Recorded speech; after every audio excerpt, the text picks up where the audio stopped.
Hi everyone, welcome to seekers. आज की इस वीडियो से हम पढ़ना स्टार्ट कर रहे हैं fundamentals of anatomy, physiology and kinesiology in sports, जो कि एक बहुत ही इंपॉर्टेंट पार्ट रहता है हमारे सिलेबस का। एंड व्हाट आई थॉट कि कोई भी पॉइंट साइंस और फिजिकल एजुकेशन को कनेक्ट करने के लिए का जो पॉइंट है वो बिल्कुल भी हमारा छूटे ना, इसलिए हम डायरेक्टली सोर्स से पढ़ रहे हैं, यानी हम डायरेक्टली बुक से ही पढ़ेंगे ताकि कोई भी इंपॉर्टेंट पॉइंट छूटे ना। And there are more chances कि एनसीईआरटी से हमें ज़्यादा पेपर में क्वेश्चंस देखने को मिलते हैं। ठीक है, तो इस तरह से कोई भी पॉइंट हमारा मिस नहीं होगा। तो चलिए स्टार्ट करते हैं। क्या पढ़ेंगे हम इस चैप्टर में? Anatomy, physiology and kinesiology in sports. ठीक है, क्या कहते हैं हम इसे हम कहते हैं एनाटॉमी, फिजियोलॉजी। ठीक है, एनाटॉमी हमारी बॉडी का बाहर का और अंदर का स्ट्रक्चर, फिजियोलॉजी उनके फंक्शन, यानी हमारी बॉडी के अंदर क्या क्या पार्ट्स हैं, उनके क्या फंक्शन रहते हैं इंडिविजुअली, एंड किनेसियोलॉजी ये मूवमेंट से रिलेटेड। ठीक है, तो धीरे धीरे इन सभी चीज़ों के बारे में आपको पता चलेगा। ऑलराइट, तो ये सिर्फ कंटेंट है और यहाँ पे लर्निंग आउटकम्स हैं जो हमारे अभी डिस्कस करने की ज़रूरत नहीं है। हम डायरेक्टली आते हैं यहाँ पे एनाटॉमी पे। ठीक है, तो यहाँ पे हम पढ़ेंगे definition of anatomy, physiology and kinesiology सबसे पहले। तो देखिए एनाटॉमी क्या होता है, मैंने आपको पहले ही बताया। हमारी बॉडी, जैसे हमारी ह्यूमन बॉडी है, ह्यूमन बॉडी को दो हिस्सों से क्या, आप उसका डाइसेक्शन करो। डाइसेक्शन मतलब उसको बीच में से ऐसे काटने की कोशिश करो। ठीक है, तो सामने क्या दिखेगा, यानी अगर परत जो है वो स्किन जो है उसको हटा दिया जाए तो अंदर ऑर्गन्स दिखने लगेंगे, और डीप जाओ और ऑर्गन्स दिखेंगे। तो जो भी ऑर्गन्स आपको दिखेंगे आपको पता चलेगा कि ह्यूमन बॉडी में ये सारी चीज़ें होती हैं। ठीक है, तो that is anatomy, external structure and internal structure, उसको हम एनाटॉमी कहते हैं। और इन्हीं में जो भी है हमारे ऑर्गन्स हमें दिखते हैं, ऐसे हार्ट दिख रहा है, किडनी दिख रही है, लीवर दिख रहा है, उनका आपस का क्या रिलेशन है, हार्ट का लंग्स के साथ क्या रिलेशन है, ठीक है, लंग्स का ब्रेन के साथ क्या रिलेशन है, हार्ट का लीवर के साथ क्या कनेक्शन है, लीवर का किडनी के साथ क्या रिलेशन है, ये सब जो है वो एनाटॉमी में आता है। ठीक है, so anatomy is the science that deals with the structure of the body and relationship between the body parts. Structure of the body and relationship between the body parts का आपस का रिलेशनशिप, उसको कहते हैं हम anatomy. The word anatomy is derive from Greek word ana. जो anatomy word है वो ग्रीक वर्ड से लिया हुआ है, एना से। ठीक है, क्या है ग्रीक वर्ड? एना। फाइन, वेट, एना। ठीक है, विच मीन्स अपार्ट। अपार्ट मतलब बीच में से, जैसे मैंने कहा कि बॉडी को बीच में से जो है वो डाइसेक्ट कर दो। ठीक है, and tomy means to cut.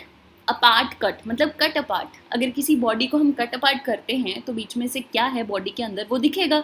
Hence the word anatomy refers to dissection and it can defined as the science of structure of body learned by dissection. मतलब किसी बॉडी का जब डाइसेक्शन किया आपने, जब उसको काटा आपने, अंदर आपको जो दिखा, जो साइंस आपने लगाई वहाँ पे, that is anatomy. In other words anatomy is the study of shape, structure of human body. Human body की शेप एंड स्ट्रक्चर बाहर से और अंदर से भी। ठीक है, and body parts along with their relationship to one another. मैंने आपको बताया अंदर हमारी बॉडी पार्ट्स और उनका आपस में relation, that is called anatomy.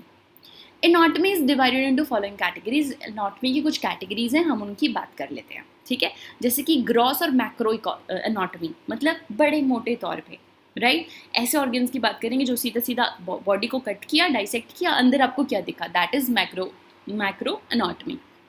So gross या macro anatomy is the study of large structures of the body. Body के बड़े बड़े स्ट्रक्चर्स, जैसे कि हार्ट तो दिखेगा ना, माइक्रोस्कोप की जरूरत तो नहीं है हार्ट को देखने के लिए, सीधा ही दिख जाएगा हार्ट जैसे ही बॉडी को कट करोगे। लीवर दिख जाएगा, लंग्स दिख जाएंगे। So those visible without the aid of magnification, जो सीधे अपनी नेकेड आंखों से दिख रहे हैं हमें। ठीक है, उनकी जो स्टडी होती है that is macro anatomy. It deals with the large body structure such as heart, lungs, bones, kidney, brain, intestine, ये सब दिखते हैं हमें। ठीक है, सो माइक्रोस्कोपिक एनाटॉमी दूसरी तरफ, एक होगी मैक्रो, दूसरी है माइक्रोस्कोपिक एनाटॉमी। ठीक है, सो माइक्रोस्कोपिक एनाटॉमी क्या होगी अब? माइक्रोस्कोपिक एनाटॉमी जो है, it is the anatomy, the study of those structures of the body which can not be seen with naked eyes, जो हमारी आंखों से, नेकेड आई से जो है वो सीधे सीधे हम जिनको नहीं देख सकते। तो मैं कोई कलर लेती हूँ जो ज़्यादा ना वो कर रहा हो, ठीक है। सो देखिए, macro economy is the study of large structures and micro anatomy जो है, मैक्रो एनाटॉमी जो है वो बड़े बॉडी के स्ट्रक्चर्स जो सीधे नेकेड आंखों से दिखते हैं उनकी स्टडी को कहते हैं, और माइक्रो स्कोपिक एनाटॉमी जो है वो ऐसे बॉडी स्ट्रक्चर की स्टडी होती है जो नेकेड आंखों से नहीं दिखते, उनको माइक्रोस्कोप के नीचे देखना पड़ता है, जैसे कि हमारी बॉडी के सेल तो नहीं डायरेक्टली आंखों के अंदर से ऐसे ही दिखेंगे, मतलब दिखेंगे तो आंखों से ही, लेकिन बिना माइक्रोस्कोप के नहीं दिखेंगे, है ना। और सेल के अंदर माइटोकॉन्ड्रिया है, क्लोरोप्लास्ट है, जो कुछ भी सेल के अंदर होता है वो सब जो है वो हमें अपनी नेकेड आंखों से नहीं दिखता, इसलिए उसको कहते हैं microscopic anatomy, right. So gross anatomy में फर्दर भी सब डिवाइडेड इनटू फॉलोइंग कैटेगरी। तो ग्रॉस और जो मैक्रो एनाटॉमी है इसको हमने फर्दर डिवाइड किया है, किसमें? सिस्टमैटिक एनाटॉमी में। नाम से पता चल रहा है ना, सिस्टमैटिक मतलब कोई सिस्टम है, प्रॉपर सिस्टम बना हुआ है, किस तरह से हमने स्टडी करनी है। So systemic anatomy is the study of working and structure of discrete body system. Discrete होता है डिफरेंशिएट करके। It is the study of group of structure that work together to perform unique body function. Group, कुछ ऐसे चीज़ों का group जो इकट्ठे perform कर रहा हो, जैसे मान लो हमारा यहाँ पे एग्जाम्पल दिया है स्केलेटल मसल का, ठीक है। तो हमारी पूरी बॉडी की जो मसल्स हैं वो अलग अलग तरह की मसल्स होंगी, अलग अलग टाइप की मसल्स होंगी, लेकिन एज अ होल वो हमारी बॉडी में एक साथ मिलकर काम कर रही हैं मसल्स। तो एक मस्कुलर सिस्टम हो गया, सर्कुलेटरी सिस्टम हो गया, जिसमें आपका हार्ट आया, हार्ट के साथ फिर आपकी वेन्स आ गई, आर्टरीज आ गई, कैपिलरीज आ गया, ब्लड आ गया, वो सारा सिस्टम जुड़ा हुआ है ना। अकेला हार्ट तो नहीं पढ़ सकते हम, हार्ट के साथ हमने आर्टरीज, वेन्स, ब्लड ये सब पढ़ना है, तो एक दूसरे से जुड़ा हुआ है बहुत ज़्यादा ये, तो वो सिस्टमैटिक एनाटॉमी होती है, ठीक है। जिसमें अगर हम हार्ट की स्टडी कर रहे हैं तो साथ में ब्लड की भी करेंगे, साथ में वेन्स की भी करेंगे, साथ में आर्टरीज की भी करेंगे, ठीक है। अगर बोन्स की कर रहे हैं तो हम बड़ी बोन्स की भी करेंगे, छोटी बोन्स की भी करेंगे, ठीक है। अगर हम डाइजेस्टिव सिस्टम की करें तो हम उसमें स्टमक की भी करेंगे, इंटेस्टाइन की भी करेंगे, रेक्टम, कोलम, माउथ सब की करेंगे। That is systematic anatomy. फिर आती है रीजनल एनाटॉमी, ठीक है। रीजनल एनाटॉमी मतलब एक पर्टिकुलर रीजन की स्टडी करना। जैसे मान लो अगर हम पेट की स्टडी कर रहे हैं, अगर हम एब्डोमेन की स्टडी कर रहे हैं, तो एब्डोमेन में बहुत कुछ आता है, वहाँ पे जितने भी ऑर्गन्स आते हैं, चाहे वो हमारी इंटेस्टाइन हो, चाहे वो हमारी किडनी हो, चाहे वो हमारा लीवर हो, चाहे पैनक्रियाज हो, स्प्लीन हो, जितनी भी चीज़ें हमारे पेट में एब्डोमेन एरिया में आएंगी ना, उन सब की स्टडी करनी है। यहाँ पे क्या था सिस्टमैटिक एनाटॉमी में, हमने एक सिस्टम को लिया था, एक सिस्टम जैसे सर्कुलेटरी सिस्टम, अब उससे जुड़ी चीज़ें चाहे वो कहीं भी हों बॉडी में, उनको स्टडी करेंगे। लेकिन रीजनल एनाटॉमी मतलब बॉडी के एक हिस्से को पकड़ेंगे, उसमें जो कुछ भी है उसको स्टडी करेंगे, दैट इज़ रीजनल एनाटॉमी। फिर आती है सरफेस एनाटॉमी, नाम से ही पता चल रहा है। एक्सटर्नल फीचर्स क्या है? सरफेस से देखने में, बाहर से, जैसे हमारी बॉडी के ऊपर एक्सटर्नली क्या है, हमारे नाखून हैं, हमारे बाल हैं, हमारी स्किन है, इसकी स्टडी, इसको बोलते हैं सरफेस एनाटॉमी, ठीक है। बाहर से कैसा दिख रहा है, सरफेस के ऊपर कैसा दिख रहा है, ये क्लियर हो गया। एनाटॉमी को हमने दो हिस्सों में देखा मोटे तौर से, ग्रॉस और मैक्रो एनाटॉमी, ऐसे ऑब्जेक्ट्स, ऐसे ऑर्गन्स जो हमें अपनी आंखों से दिख रहे हैं बिना माइक्रोस्कोप के। देन कुछ ऐसे छोटे छोटे ऑर्गन जो हमें अपनी आंखों से नहीं दिख रहे लेकिन माइक्रोस्कोप के अंडर दिखते हैं, उसको हम पढ़ते हैं माइक्रोस्कोपिक एनाटॉमी में। फिर ग्रॉस एनाटॉमी को हमने 3 हिस्सों में बांट दिया। सिस्टमैटिक एनाटॉमी जिसमें हम एक सिस्टम को स्टडी करते हैं, रीजनल जिसमें हम एक एरिया को स्टडी करते हैं, और सरफेस जिसमें हम बाहर वाले सरफेस के ऊपर जो कुछ भी होता है उसको स्टडी करते हैं। अब बात करते हैं हम माइक्रोस्कोपिक एनाटॉमी की। माइक्रोस्कोपिक एनाटॉमी होती है जैसे कि साइटोलॉजी। माइक्रोस्कोपिक क्या है? जिसमें जो हमें चीज़ें दिखती नहीं है आंखों से, उनको माइक्रोस्कोपिक कहते हैं। तो देखिए जो सेल है, साइटोलॉजी मतलब स्टडी ऑफ सेल, यही आएगा। एक सेल होता है, सेल के अंदर बहुत सारे ऑर्गन्स होते हैं, जैसे कि माइटोकॉन्ड्रिया हो गया, न्यूक्लियस हो गया, एंडोप्लाज्मिक रेटिकुलम हो गए, बहुत सारी चीज़ें। तो वो छोटी छोटी चीज़ें वो इतनी छोटी होती हैं कि वो हमें अपनी आंखों से नहीं दिखती, माइक्रोस्कोप की ज़रूरत पड़ती है, और सेल्स की ऐसी स्टडी को हम कहते हैं साइटोलॉजी। तो साइटोलॉजी जो है वो एक ब्रांच है माइक्रोस्कोपिक एनाटॉमी में। ऐसे ही histology is the study of tissue. Tissue क्या होता है?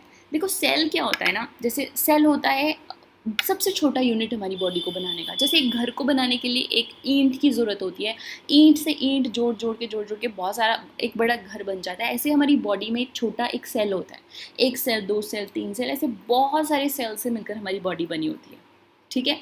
तो होता क्या है ना, जब ईंट से पूरा घर बन रहा होता है तो ईंट से एक कमरा भी बनता है, ईंट से ही एक बाथरूम भी बनता है। कमरे का फंक्शन अलग है, बाथरूम का फंक्शन अलग है, किचन का फंक्शन अलग है ना। तो आप उस ऐसे समझ लो, हमारी बॉडी में भी कुछ सेल्स होते हैं जिनकी ग्रुपिंग हो जाती है और उनका फंक्शन अलग हो जाता है। जैसे हार्ट के सेल्स अलग से हो जाते हैं तो एक टिश्यू बना दिया, मसल्स के सेल अलग से हो गए तो एक मस्कुलर टिश्यू बन गया, नर्व जो है वो अलग तरह के सेल हैं तो एक नर्वस टिश्यू बना दिया उन्होंने। तो tissue is the group of cells जो कि एक स्पेसिफिक फंक्शन करते हैं। ठीक है, टिश्यू क्या होते हैं? टिश्यू जो हैं वो ग्रुप ऑफ सेल्स होते हैं जो कि एक स्पेसिफिक फंक्शन करते हैं, और इसकी स्टडी को ही हम हिस्टोलॉजी कहते हैं। तो साइटोलॉजी और हिस्टोलॉजी जो है वो माइक्रोस्कोपिक एनाटॉमी के अंदर आता है। साइटोलॉजी मतलब study of cells and histology मतलब स्टडी ऑफ टिश्यू। क्लियर? बड़ा सिंपल सा है। मैं फिर से बता देती हूँ, मुझे बहुत ऐसा लगता है कि पता नहीं समझ आया आपको कि नहीं आया, इसलिए मैं बार बार आपको रिवाइज़ कराती हूँ। मेरी क्लास के बाद ना रिवीजन का बड़ा ही कम चांस रहता है कि भाई आपको समझ ना आया हो इस तरह से, तो बार बार रिवाइज़ हो जाता है। एक बार दिमाग में तो बैठ ही जाएगा कि हम क्या पढ़ रहे हैं। तो देखिए, हम एनाटॉमी पढ़ रहे हैं। एनाटॉमी होता है हमारे बॉडी के स्ट्रक्चर की स्टडी, और बॉडी के अंदर जितने भी ऑर्गन्स हैं उनका आपस में रिलेशनशिप। एनाटॉमी हमने देखा मोटे तौर पर दो तरह की होती है, ग्रॉस मैक्रो और फिर माइक्रोस्कोपिक। ठीक है, मैक्रोस्कोपिक या ग्रॉस जिसको हम कहते हैं, जिसमें हम ऐसे ऑर्गन्स की स्टडी करते हैं जो हमें अपनी नेकेड आंखों से दिख जाते हैं, और माइक्रोस्कोपिक में हम ऐसे ऑर्गन्स की स्टडी करते हैं जो हमें अपनी आंखों से नहीं दिखती, माइक्रोस्कोप के नीचे देखनी पड़ती हैं। फिर हमने देखा ग्रॉस एनाटॉमी फर्दर तीन तरह की होती है, सिस्टमैटिक एनाटॉमी, रीजनल एनाटॉमी और सरफेस एनाटॉमी। सिस्टमैटिक एनाटॉमी जिसमें हम एक सिस्टम को, जैसे सर्कुलेटरी सिस्टम, डाइजेस्टिव सिस्टम को स्टडी करते हैं। ठीक है, एक फंक्शन से जुड़े हुए जितने भी ऑर्गन्स होते हैं उन सभी की स्टडी करते हैं, that is systematic anatomy. Then regional मतलब हम बॉडी के किसी एक हिस्से को पकड़ते हैं और उसमें जितने भी ऑर्गन्स होते हैं उन सभी की स्टडी करते हैं। देन सरफेस एनाटॉमी मतलब जो बॉडी के बाहर से जो दिखता है, जैसे नेल्स, हेयर, स्किन, उसकी स्टडी करना। सरफेस के ऊपर क्या है उसकी स्टडी करना। ठीक है, और फिर स्किन में आगे देखो स्वेट ग्लैंड्स आएंगे, स्किन के हेयर आएंगे, नेल्स में किस तरह का क्या रहेगा, कौन सी किस चीज़ की कमी के कारण कैसा होता है, वो सब स्टडी आती है आगे। ठीक है, देन आती है आपकी माइक्रोस्कोपिक एनाटॉमी, जिसमें दो चीज़ें पढ़ी हमने, साइटोलॉजी और हिस्टोलॉजी। साइटोलॉजी जो है वो होता है स्टडी ऑफ सेल्स, ठीक है, जिससे कि हमारी बॉडी मिलकर बनी होती है। And histology is the study of tissue. ये टिश्यू जो है वो ग्रुप ऑफ सेल्स होते हैं जो कि एक स्पेसिफिक फंक्शन करते हैं। जैसे सेल्स होते हैं, कुछ सेल्स मिलकर मसल बना देते हैं, तो मसल जो है वो एक टिश्यू है। ठीक है, चलिए, ऑल राइट, अब बात करते हैं फिजियोलॉजी की, और वो हम नेक्स्ट क्लास में करेंगे। तो बहुत बड़ी बड़ी वीडियोज़ नहीं, छोटी छोटी वीडियोज़ बनाऊंगी मैं, ताकि आपको धीरे धीरे पता रहे। Physiology in the next class, यहाँ तक हमने स्टडी कर ली कि एनाटॉमी क्या होती है। ठीक है, और फिर नेक्स्ट क्लास में आपको फिजियोलॉजी और फिजिकल एजुकेशन के कनेक्शन का भी पता चलेगा। इनफैक्ट एनाटॉमी और फिजियोलॉजी हम क्यों पढ़ते हैं फिजिकल एजुकेशन में, इसका पता नेक्स्ट वाली वीडियो में मिलेगा। Thank you so much. Stay tuned. I'll see you in next video.